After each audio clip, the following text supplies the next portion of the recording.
पक्ष श्राद्ध पौराणिक कथा।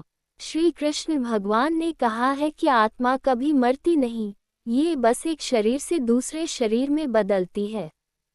इसलिए आप अपने पूर्वजों को जब भी कुछ अर्पित करते हो तो वो उन्हें मिलता है। दानवीर कर्ण, जिनके नाम के आगे ही दानवीर था, उन्होंने पूरी उम्र बहुत दान दिया। जो भी उनसे कुछ मांगता वो उसे जरूर मिलता। कर्ण जब परलोक गए तो वहां उन्हें वो कुछ 2 गुना दिया गया जो कि उन्होंने दान किया था, लेकिन वो सब हीरे जवाहरात और सोना चांदी थे। कर्ण को खाने को कुछ नहीं मिला क्योंकि उन्होंने कभी भोजन दान नहीं किया था। कर्ण भूख से व्याकुल हो गए। अंत में यमराज की विनती करके धरती पर जाकर फिर से दान करने की आज्ञा मांगी। यमराज ने कर्ण को 14 दिनों का वक्त दिया। कर्ण ने धरती पर आकर जमकर भोजन दान किया और श्राद्ध किया। जब कर्ण परलोक वापस आया तो उसके पास खाना पहुंच चुका था। इसलिए हिंदुओं में भोजन दान करना बहुत शुभ माना गया है। श्राद्धों के दौरान तो गरीबों को भोजन खिलाना ही चाहिए। इसके जरिए हमारे पूर्वजों को सीधे ये पहुंच जाता है। कहा जाता है कि इन दिनों यमराज की आज्ञा से आत्माएं जमीन पर आती हैं और अपने वंशजों की ओर से अर्पित किए गए भोजन का भोग करती हैं। अन्य पौराणिक कथा। एक बार 2 भाई थे, जोगे और भोगे। जोगे अमीर था और भोगे गरीब।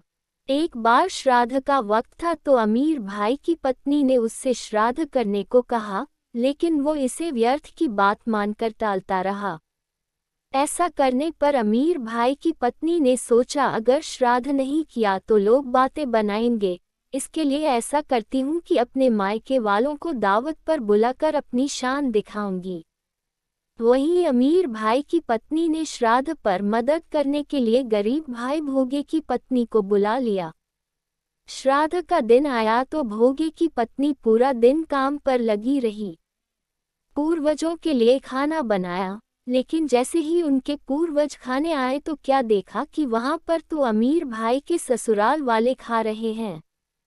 पितर निराश हो गए तो वो गरीब भोगे के घर गए तो वहां क्या देखा कि पितरों के नाम पर अगियारी दी हुई है।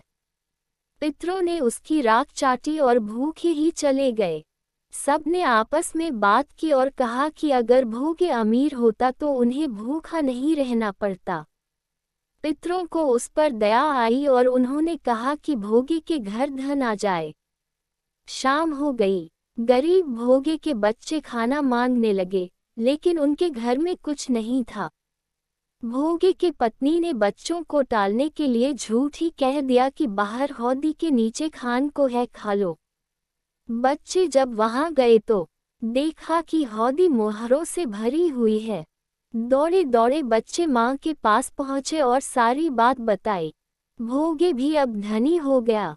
अगले साल जब पितृ पक्ष आया तो उसने अच्छे से श्राद्ध मनाया, 56 तरह के भोग लगाए और ब्राह्मणों को भी भोजन कराया। इससे पितर बहुत खुश हुए और भोगे का धन और कुल हमेशा बढ़ता ही गया।